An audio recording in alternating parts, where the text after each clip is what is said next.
Assalamualaikum warahmatullahi wabarakatuh. Waalaikumsalam warahmatullahi wabarakatuh. Selamat pagi anak-anak. Pagi, Bu. Pagi, Bu. Sebelum kita memulai pelajaran pada pagi hari ini, lebih baik kita membaca doa terlebih dahulu. Berdoa mulai.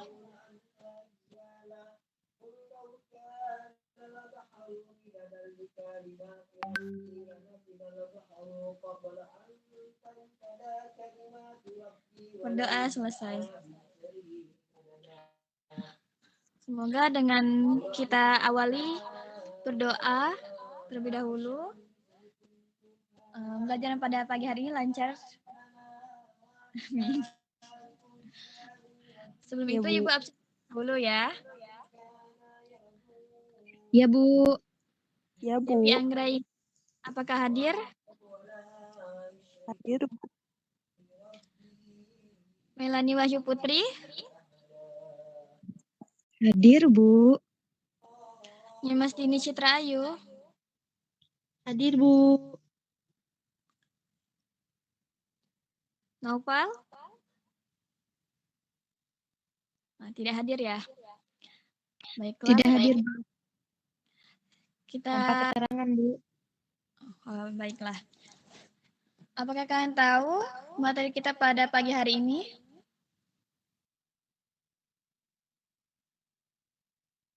Tahu, Bu. Materi kita pagi hari ini yaitu mengenai tentang Khalifah Abu Bakar As-Siddiq dan peristiwa penting yang terjadi pada masa kepemimpinannya. Nah, di sini Ibu akan menjelaskannya. Nah, itu yang pertama tentang biografi Khalifah Abu Bakar As-Siddiq. Abu Bakar lahir pada tahun 573 Masehi dan wafat pada tahun 13 Hijriah. Abu Bakar As-Siddiq bernama asli yaitu Abdullah bin Abi Quhafah. Nama aslinya adalah Abdul Ka'bah. Tetapi setelah masuk Islam, namanya diganti oleh Rasulullah SAW sehingga menjadi Abu Bakar. Gelar As-Siddiq diberikan padanya karena orang yang pertama mengakui peristiwa Isra Mi'raj. Lalu ia pun diberikan gelar As-Siddiq yang artinya orang yang dipercaya. Orang Abu Bakar termasuk di antara orang yang paling awal memeluk Islam. Setelah Rasulullah SAW wafat, Abu Bakar menjadi khalifah yang pertama pada tahun 632 Hijri, Masehi. Maaf. Abu Bakar dilahirkan di Mekah dari keturunan Bani Tamim, suku bangsa Quraisy. Abu Bakar ayah dari Aisyah, istri Rasulullah SAW. Nama lengkapnya adalah Abdullah bin Uthman bin Amir bin Amru bin Ka'ab bin Sa'ad bin Taim bin Murrah bin Ka'ab bin Lu'ay bin Khalab bin Fir al-Quraisy al-Tamimi. Bertemu nasabnya dengan Rasulullah SAW pada kakeknya Murrah bin Ka'ab bin Lu'ay, dan ibu dari Abu Bakar adalah Ummu al-Khair, Salma binti Syar bin Amir bin Ka'ab bin Sa'ad bin Taim, yang berarti ayah dan ibu sama-sama dari kabilah Bani Tamim. 2. Peran proses pemilihan Khalifah Abu Bakar As-Siddiq. Nabi Muhammad SAW tidak menunjukkan siapa yang menggantikan sepeninggalan dalam memimpin umat yang baru terbentuk. Memang wafatnya beliau mengejutkan, tetapi sesungguhnya dalam sakitnya yang terakhir, ketika beliau mengalami gangguan kesehatan sekurang-kurangnya selama 3 bulan, Nabi Muhammad SAW telah merasakan bahwa ajalnya akan segera tiba. Masalah sukses mengakibatkan umat Islam menjadi sangat tegang. Padahal sesama hidupnya, Nabi susah payah dan berhasil membina persaudaraan sejati yang kokoh di antara sesama pengikutnya, yaitu antara kaum Muhajirin dan Ansor. Dilambatkannya pemakaman jenazah beliau menggambarkan betapa gawatnya krisis sukses itu. Ada 3 golongan yang bersaing keras dalam perebutan kepimpinan ini, Ansor, Muhajirin, dan keluarga Hashim. Dalam pertemuan di balai pertemuan Bani Sayyidah di Madinah, kaum Ansor mencalonkan Sa'ad bin Ubadah, pemuka Kharraj, sebagai pemimpin umat, sedangkan Muhajirin mendesak Abu Bakar sebagai calon mereka karena ia dipandang yang paling layak untuk menggantikan Nabi. Di pihak lain, ada sekelompok orang yang menghendaki Ali bin Abi Thalib karena Nabi telah menunjukkan secara terang-terangan sebagai penggantinya.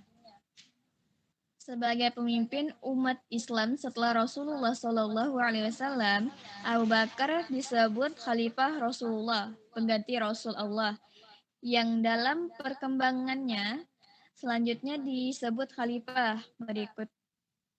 Pidato perdana Abu Bakar ketika diangkat sebagai pengganti peran dan posisi Rasulullah SAW dalam masyarakat. Wahai manusia, sungguh aku telah mengangkat kejabatan yang kamu percayakan. Padahal aku bukan orang yang terbaik di antara kamu. Apabila aku melaksanakan tugasku dengan baik, bantulah aku, dan jika aku berbuat salah, luruskanlah aku. Kebenaran adalah suatu kepercayaan dan kedustaan adalah suatu penghinaan. Orang yang lemah di antara kamu adalah orang yang kuat bagiku sampai aku memenuhi hak-hak, dan orang kuat di antara kamu adalah lemah bagiku hingga aku mengambil haknya. Insya Allah, janganlah salah seorang dari kamu meninggalkan jihad. Sesungguhnya, kamu yang tidak memenuhi panggilan jihad, maka Allah SWT akan menimpakan atas mereka suatu kehinaan. Patuhlah kepadaku selama aku patuh kepada Allah SWT dan Rasulnya. Jika aku tidak menaati kepada Allah SWT dan Rasulnya, sekali-sekali janganlah kamu menaatinya. Dirikanlah sholat, semoga Allah SWT merahmatmu. Ucapan pertama kali ini menunjukkan garis besar politik dan kebijakan Abu Bakar dalam pemerintahannya. Di dalamnya terdapat prinsip kebebasan berpendapat, tuntutan ketaatan rakyat, mewujudkan keadilan, dan mendorong masyarakat berjihad, serta sholat sebagai intisar takwa. Tampaknya kekuasaan yang dijalankan pada Khalifah Abu Bakar Asy-Syiddiq sebagaimana pada masa Rasulullah SAW bersifat sentral. 3. Prestasi besar. Nah, yang pertama, kebijakan pemerintah secara umum dapat dikatakan bahwa pemerintahan Abu Bakar melanjutkan kepemimpinan sebelumnya. Di antara kebijakannya adalah sebagai berikut. Yang pertama yaitu kebijakan pengurusan terhadap agama. Pada awal pemerintahannya, ia diuji dengan adanya ancaman yang datang dari umat Islam sendiri yang menentang kepemimpinannya. Di antara perbuatan makar tersebut, ialah timbulnya orang-orang yang murtad, orang-orang yang tidak mau mengeluarkan zakat, orang-orang yang mengaku menjadi nabi dan pemberontak dari beberapa kabilah. Yang kedua yaitu kebijakan kenegaraan. Nah, di dalam kebijakan kenegaraan itu ada terbagi menjadi beberapa yang berikut. Yang satu, bidang eksekutif, pendelegasian tugas-tugas pemerintahan di Madinah maupun daerah. Misalnya, untuk pemerintahan pusat menunjukkan Ali bin Abi Thalib, Utsman bin Affan, dan Zaid bin Sabit sebagai sekretaris dan Abu Ubaidah sebagai bendahara. Untuk daerah kekuasaan Islam dibentuklah provinsi-provinsi dan untuk setiap provinsi dibentuk seorang amir. Yang kedua yaitu pertahanan dan keamanan dengan mengorganisasikan pasukan yang ada untuk mempertahankan eksistensi keagamaan dan pemerintahan. Pasukan itu disebarkan untuk memelihara stabilitas di dalam maupun di luar negara. Di antara panglima yang ada ialah Khalid bin Walid, Musanna bin Harisah, Amir bin Ash, Zaid bin Sufyan, dan lain-lain. Yang ketiga yaitu yudikatif, fungsi kehakiman dilaksanakan Umar bin Khattab, dan selama pemerintahan Abu Bakar tidak ditemukan suatu permasalahan yang berarti untuk dipecahkan. Hal ini karena kemampuan dan sifat Umar sendiri dan masyarakat pada waktu itu dikenal alim. Yang keempat yaitu sosial ekonomi, sebuah lembaga mirip dengan Baitul Mal. Di dalamnya dikelola harta benda yang didapat dari zakat, infak, sedekah, ghanimah, dan lain-lain. Penggunaan harta tersebut digunakan untuk gaji pegawai negara dan untuk kesetaraan umat sesungguhnya dengan adanya aturan yang ada. Yang kedua, perang terhadap perilaku ridha. Abu Bakar radhiyallahu an menjadi khalifah hanya 2 tahun. Masa sesingkat itu habis untuk menyelesaikan persoalan dalam negeri, terutama tantangan yang disebabkan oleh suku-suku bangsa Arab yang tidak mau tunduk lagi kepada pemerintahan Madinah sepeninggal Rasulullah SAW. Mereka menganggap bahwa perjanjian yang dibuat dengan Rasulullah SAW dengan sendirinya batal setelah Nabi SAW wafat. Karena itu mereka menentang Abu Bakar karena sifat keras kepala dan penentangan mereka yang dapat membahayakan agama, dan karena itu mereka menentang Abu Bakar. Pemerintahan Abu Bakar menyelesaikan persoalan ini dengan apa yang disebut Perang Ridha, perang melawan kemurtadan. Khalid bin Walid adalah panglima yang banyak berjasa dalam Perang Ridha ini. Dalam Perang Ridha, peperangan terbesar adalah memerangi Musailamah al-Khazzab, yaitu Musailamah si pembohong, yang mengklaim dirinya sebagai nabi baru menggantikan Rasulullah SAW. Musailamah kemudian dikalahkan pada pertempuran oleh Khalid bin Walid. Yang ketiga, kodifikasi Al-Quran. Abu Bakar juga berperan dalam pelestarian teks-teks tertulis Al-Quran. Dikatakan bahwa setelah kemenangan yang sangat sulit saat melawan Musailamah dalam Perang Ridha, banyak penghafal Al-Quran yang ikut tewas dalam pertempuran. Umar lantas meminta Abu Bakar untuk mengumpulkan koleksi dari Al-Quran oleh sebuah tim yang diketuai oleh sahabat Zaid bin Sabit. Mulailah dikumpulkan lembaran-lembaran Al-Quran dari para penghafal Al-Quran dan tulisan-tulisan yang terdapat pada media tulis seperti tulang, kulit, dan lain sebagainya. Setelah lengkap penulisan ini, maka kemudian disimpan oleh Abu Bakar. Setelah Abu Bakar meninggal, maka disimpan oleh Umar bin Khattab, dan kemudian disimpan Hafsah dari anak dari Umar dan juga istri dari Rasulullah SAW. Kemudian pada masa pemerintahan Utsman bin Affan, koleksi ini menjadi dasar penulisan teks Al-Quran hingga dikenal hingga saat ini. Yang keempat, pembebasan dan penyebaran Islam. Setelah menyelesaikan urusan perang dalam negara, Umar Abu Bakar radhiyallahu an mengirim kekuatan ke luar Arabia. Khalid bin Walid radhiyallahu an dikirim ke Irak dan dapat menguasai wilayah Hira di tahun 634 Masehi.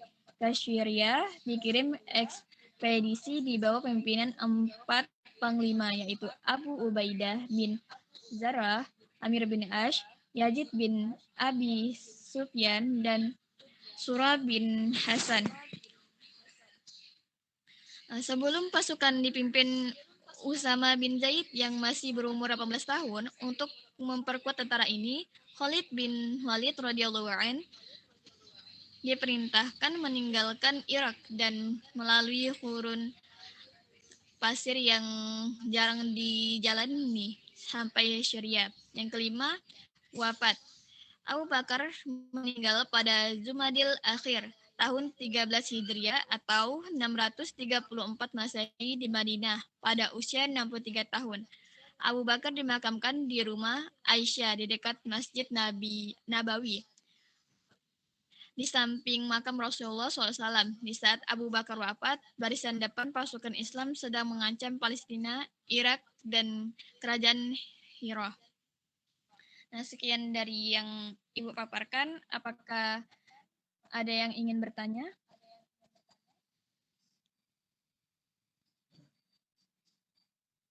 Bu, izin bertanya. Ya, silakan.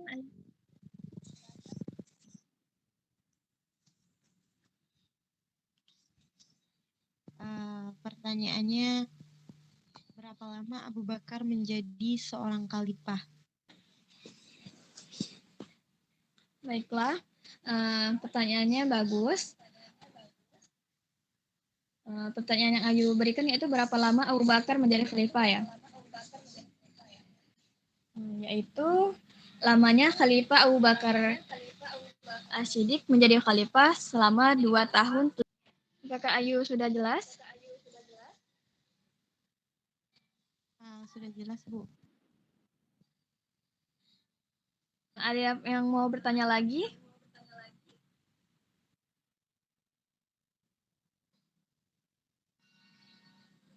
Tidak ada, Bu.